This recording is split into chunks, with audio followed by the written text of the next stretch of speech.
नमस्कार, बहुत बहुत स्वागत है आप सबका आज दिन भर की तमाम बड़ी खबरों के साथ। हिमाचल में 8 महीने की बच्ची समेत 10 नए कोरोना पॉजिटिव मामले, 393 पहुंच चुका है आंकड़ा।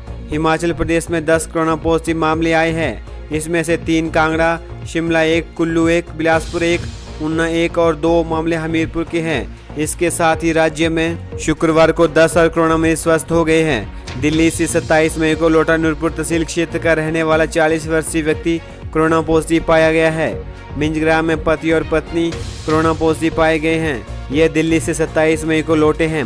इनका 2 साल का बेटा पहले ही कोरोना संक्रमित है, जिसका उपचार वैद्यनाथ कोविड अस्पताल में चल रहा है।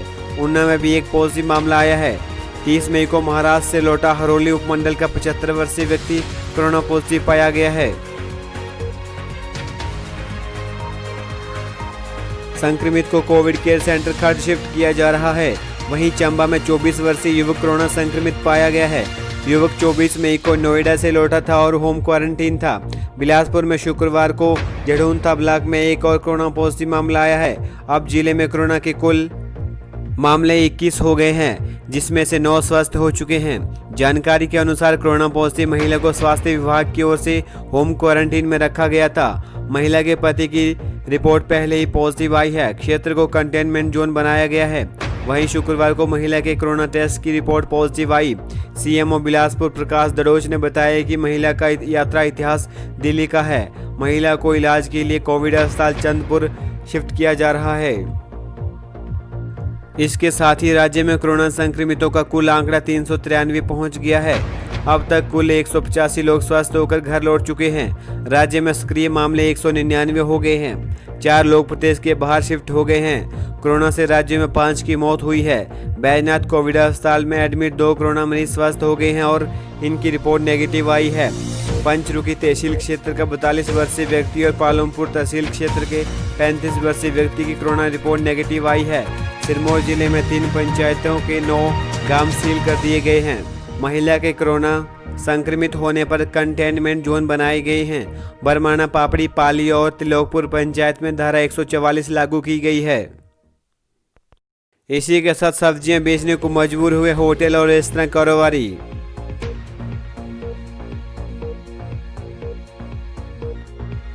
कोरोना महामारी ने होटल रेस्तरां कारोबार को बुरी तरह से प्रभावित किया है।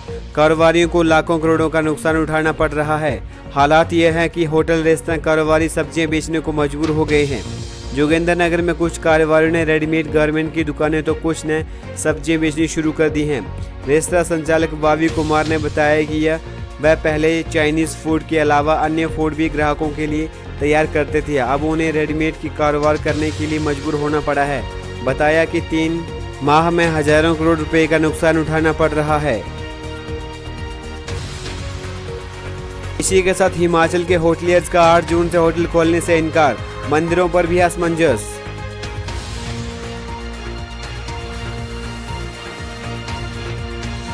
हिमाचल में 8 जून से होटल खोलने से प्रदेश के होटलियर्स ने साफ इनकार कर दिया है। सूबे के होटल मालिकों का कहना है कि कोरोना के चलते प्रदेश में पर्यटक ही नहीं आएंगे तो होटल खोलकर बिना कमाई के कर्मचारियों को वेतन कहां से देंगे।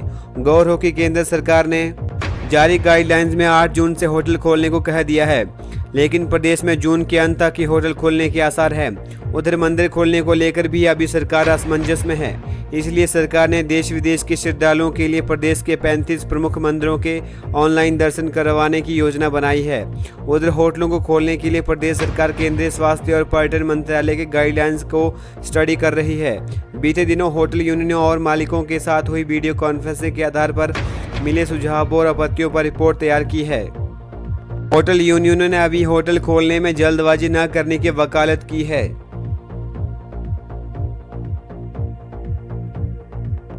इसी के साथ हिमाचल हाईकोर्ट ने रद्द की सभी अधीनस्थ न्यायालयों की गर्मियों की छुट्टियां। हिमाचल हाईकोर्ट की ओर से जारी आदेशों के तहत अधीनस्थ न्यायालयों की ग्रीष्मकालीन की छुट्टियों को रद्द कर दिया गया है। हिमाचल प्रदेश में कुछ जिलों में स्थित अधीनस्थ न्यायालयों में गर्मियों के कारण ग्रीष्मकालीन अवकाश रहता है। इस वर्ष यह अवकाश 15 जून से 10 जुलाई तक होना था। लॉकडाउन से प्रभावित अदालती कामकाज की भरपाई के लिए यह आदेश जारी किए गए हैं। अदालती कामकाज के लिए की गई वर्तमान व्यवस्था भी आने वाले आदेशों तक जारी रहेगी। इसी के साथ हिमाचल देश विदेश में बैठे श्रद्धालु मंदिरों के ऑनलाइन कर सकेंगे अब दर्शन। हिमाचल के प्रमुख 35 मंदिरों में प्रदेश सरकार लॉकडाउन में चढ़ावा बढ़ाने की कवायद में जुटी है। सरकार के अधीन अधिकांश मंदिरों के देश विदेश में बैठे श्रद्धालुओं को ऑनलाइन दर्शन करवाएगी ताकि इससे कमाई हो और मंदिरों का रखरखाव व मंदिर कर्मचारियों का वेतन दिया जा सके। लॉकडाउन में मंदिरों के कपाट बंद रहने से ऐतिहासिक मंदिरों की आय का ग्राफ गिरा है, जबकि मंदिरों के खर्चे में कटौती नहीं हुई है। केंद्रीय गाइडलाइंस के अनुसार 8 जून को मंदिर दर्शन के लिए खुल जाएंगे, लेकिन हिमाचल में अभी असमंजस है। अब ऑनलाइन मंदिरों के दर्शन से ही आय बढ़ाई जा सकती है। सरकार के अधीन 35 मंदिरों में वर्ष 2019 में 130 करोड़ की आय हुई है। मंदिरों के रखरखाव और कर्मचारियों के वेतन पर 100 करोड़ की राशि व्यय हुई है। इस साल मंदिरों की कमाई 2% रही। सरकार ने करोड़ों की आय वाले मंदिरों के साथ छोटे मंदिरों का अधिग्रहण भी कर रखा है। इसमें लक्ष्मी नारायण मंदिर, बौद्ध मंदिर, रघुनाथ मंदिर, दत्तात्रेय मंदिर, महामृत्युंजय मंदिर, टेढ़ा मंदिर आदि कई मंदिर हैं। इसके अलावा श्री नैना देवी मंदिर, ब्रजेश्वरी देवी मंदिर, चामुंडा चिंतपूर्णी माता मंदिर, ज्वालामुखी भीमकाली, बाबा बालकनाथ, संकट मोचन मंदिर शिमला, तारा देवी मंदिर, जाखू मंदिर, बाला सुंदरी आदि प्रमुख हैं। इन मंदिरों में श्रद्धालुओं की नकदी और सोना चांदी भी चढ़ाते हैं। इसी के साथ अपना पैसा खर्च कर सेब सीजन को लाएंगे नेपाल से मजदूर। हिमाचल प्रदेश के मुख्यमंत्री जयराम ठाकुर ने कहा कि सेब सीजन चरम पर आने से पहले नेपाल से हर साल आने वाले मजदूरों को हिमाचल लाया जाएगा। इसके लिए केंद्र सरकार को पत्र लिखा गया है। उन्होंने कहा कि नेपाली मजदूरों को हिमाचल लाने का खर्च सरकार वहन करेगी। मुख्यमंत्री शुक्रवार को होटल पीटर हाफ में केंद्र सरकार के दूसरे कार्यकाल का 1 साल पूरा होने पर पत्रकार वार्ता कर रहे थे।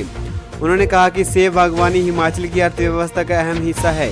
प्रदेश को देश के अन्य हिस्सों में लॉकडाउन से हुए नुकसान की तरह मुश्किल का सामना करना पड़ रहा है। बागवानी प्रभावित न हो, इसके लिए प्रयास किए जा रहे हैं। रखा विकास और पर्यावरण के बीच संतुलन बनाकर आगे बढ़ रहा है हिमाचल। हिमाचल ने विकास व पर्यावरण के बीच संतुलन बनाते हुए विकास के पथ पर कदम बढ़ाए हैं।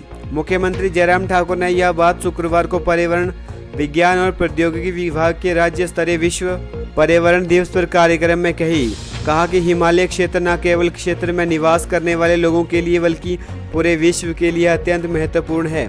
मुख्यमंत्री ने बताया कि माल रोड शिमला पर 24 घंटे पानी देने के लिए ट्रायल शुरू किया गया है। कहा कि राज्य विविध जलवायु परिस्थितियों और विभिन्न प्रकार की वनस्पतियों और जीवों से संपन्न है। उन्होंने कहा कि पॉलीथीन बड़े पैमाने पर हमारे जल निकायों को प्रदूषित कर रहा है। कहा कि राज्य में पॉलीथीन बैग के उपयोग पर प्रतिबंध लगाने वाला हिमाचल देश का पहला राज्य है। राज्य में होने वाली जनसभाओं में 1 लीटर से कम क्षमता वाली प्लास्टिक की पानी की बोतलों पर प्रतिबंध लगाया जाएगा। उन्होंने कहा कि राज्य में आने वाले पर्यटकों को पॉलीथीन बैग के बजाय जूट या पेपर बैग का उपयोग करने के लिए जागरूक किया जाना चाहिए। सरकार ने साथ थर्मोकोल कटलरी के उपयोग पर भी प्रतिबंध लगाया है।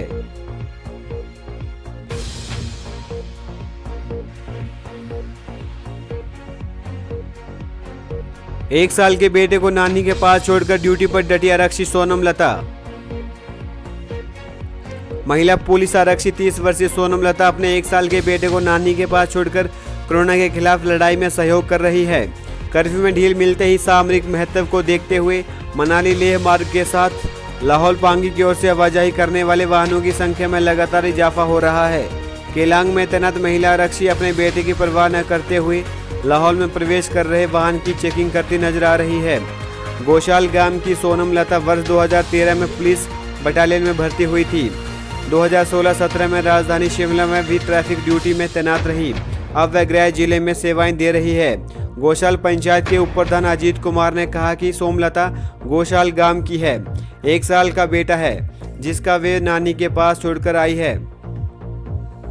DSP Keylong Hemant Kumar, SHO Keylong Thakurdas, SHO Udaipur Bhamoti Ram ने सोमलता की सराहना की है। बद्दी में सैनिटाइजर बनाने वाली कंपनी में लगी आग, करोड़ों का नुकसान।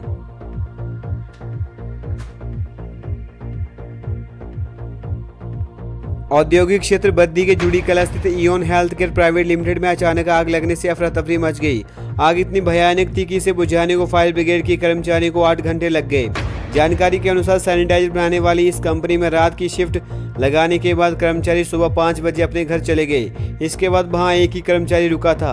अचानक आग लगने से यह कर्मचारी भी कंपनी के भीतर ही फंस गया। इसने 101 नंबर पर फोन कर अग्निशमन विभाग को सूचना दी। करीब 6 बजे फायर ब्रिगेड बद्दी की गाड़ियां पहुंची। फायर ब्रिगेड कर्मियों ने सबसे पहले आग की लपटों में फंसे कंपनी के ऑपरेटर रंजीत सिंह को सुरक्षित निकाला। इसके बाद उन्होंने आग पर काबू पाया।